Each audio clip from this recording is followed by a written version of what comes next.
Comment tu llamas? Ana. Anna? Je m'appelle Ana. Tu parles français? Plutôt en japonais, si possible.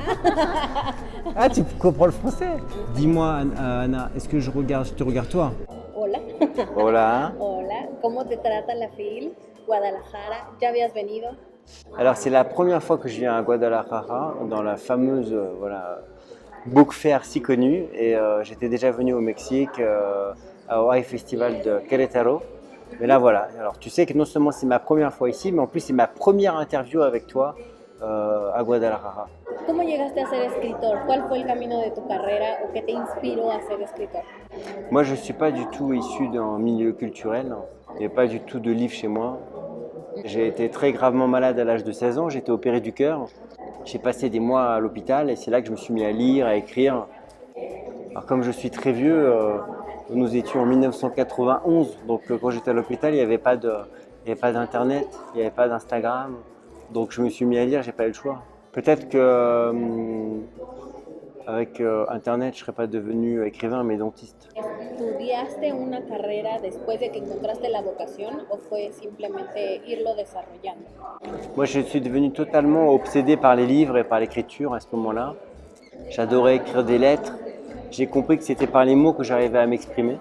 Mais pour moi, ce n'était pas du tout une vocation. Je ne pensais pas que je deviendrais écrivain, que ça deviendrait un métier pour moi. C'était juste une passion. Pour moi, ça a été très surprenant d'être publié, très surprenant d'avoir du succès, très surprenant d'être traduit dans le monde entier, très surprenant maintenant d'être à Guadalajara. Je trouve ça toujours tout ça un peu bizarre. Okay. Hoy en día, ¿cuál es tu proceso para escribir? Moi, j'ai écrit 19 romans et à chaque fois, c'était un chemin différent. C'est comme une histoire d'amour, c'est jamais pareil. Donc, j'ai pas de procédé vraiment. Je sais juste que quand j'écris un livre, il est d'une manière totale dans mon esprit et j'y pense tout le temps. Je pense que j'écris même quand je n'écris pas. ¿Tú piensas en alguna historia y la desarrollas o llegan las ideas y entonces te pones a investigar? Ça dépend. C'est à chaque fois très différent.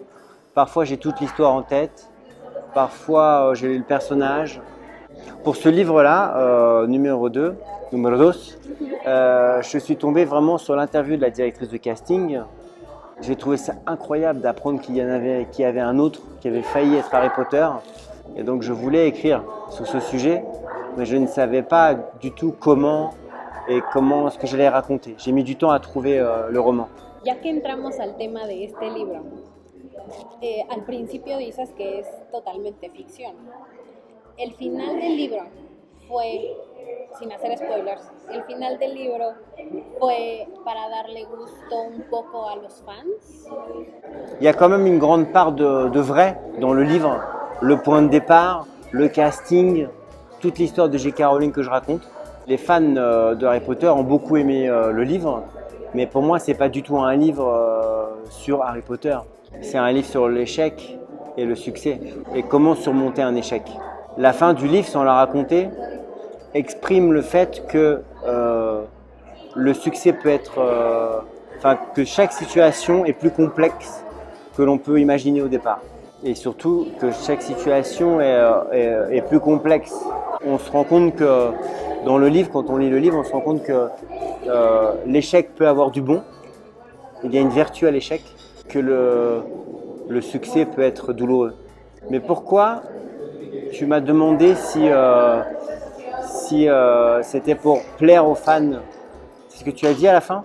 En general, hablando de las novelas, ¿cómo sabes cuando ya una novela está lista para mandarla a publicar?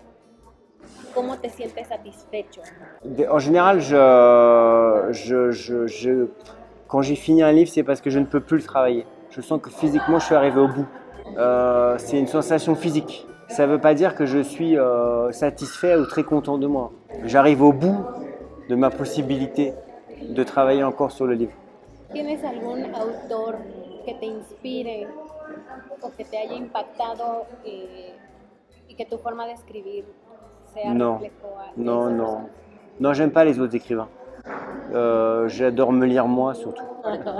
Okay. Non, c'était une blague. Il y a tellement d'écrivains que j'adore.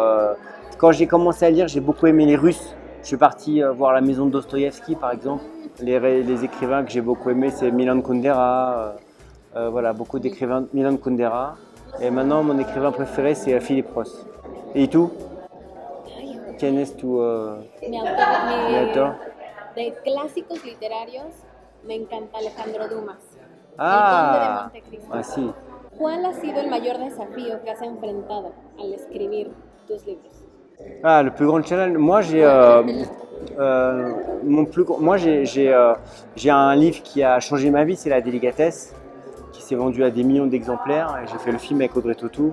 Et mon plus grand challenge, c'est de ne jamais refaire ce que j'ai déjà fait. J'ai écrit des livres très différents. Après, j'ai écrit Charlotte, j'ai écrit Hacia la Bellezza, j'ai écrit La Biblioteca de los Libros Rechazados, des comédies, des livres beaucoup plus douloureux parfois. Là, maintenant, numéro 2 sur le casting d'Harry Potter. Mon challenge, c'est ça, c'est d'aller tout le temps ailleurs. La Biblioteca de los Libros Rechazados, que fue adaptada al cine, ¿qué tanta permisividad te dieron? Sur ce film-là, je n'ai pas du tout participé au film. La Délicatesse, je l'avais réalisé moi. Et La Biblioteca de los Libros Rechazados, le film est très réussi. J'ai d'autres livres parfois qui ont été adaptés et les films étaient moins bien. Comme le livre Estoy mucho mejor. Claro. Le film est vraiment très très nul. Generalmente suele ser así. ¿Qué papel crees que juega la literatura en la sociedad actual? Je pense que le rôle principal, c'est un rôle de lenteur. Dans une société où tout va très très vite, on change tout le temps d'informations. Pour moi, la littérature, c'est le temps de l'intériorité. Ça permet de ralentir la réflexion des choses. Voilà pourquoi j'ai dit que le rôle de la littérature, c'était la lenteur. Et je crois qu'on a besoin vraiment beaucoup de la lenteur. D'ailleurs, je vais parler maintenant de plus en plus lentement. Je vais faire une interview qui va durer 6 heures. Non, mais c'est aussi la lenteur, c'est aussi avoir le recul sur les choses. Et moi, mes livres, le rôle de mes livres, notamment celui-ci, j'adore l'idée que un livre puisse être un divertissement. J'ai envie de faire rire le lecteur. Et en même temps, pour moi, ça n'empêche pas, bien au contraire, la réflexion. Moi, j'adore le mariage entre la légèreté et la profondeur. Okay. C'est marrant que tu me demandes ça parce que actuellement, je suis en train de lire un livre qui s'appelle Triste Tigre. C'est une auteure française qui raconte son viol par son beau-père. Ce qui est incroyable, c'est que j'ai appris que cette auteure française vit au Mexique. Et à l'heure où on parle, elle est en train elle est à la foire du livre. Comment ça s'appelle? Neige Sino. Donc voilà ce que je suis en train de lire en ce moment. Donc c'est complètement fou de lire un livre et d'apprendre que l'auteur est là. C'est comme moi dans l'avion, j'étais assis à côté d'une femme qui lisait mon livre. Qu'est-ce que se siente? Alors là, ça s'est très bien passé. Elle avait l'air d'aimer le livre. Mais ça m'est déjà arrivé en France de voir une femme en train de lire un de mes livres dans le train. J'étais très content, mais au bout d'1 heure à peu près, j'ai regardé à nouveau, elle était en train de dormir. J'avais posté la photo sur Twitter, je crois, de cette femme en train de dormir, la bouche ouverte, en train de lire mon livre. Un très bon livre qui vous fait dormir.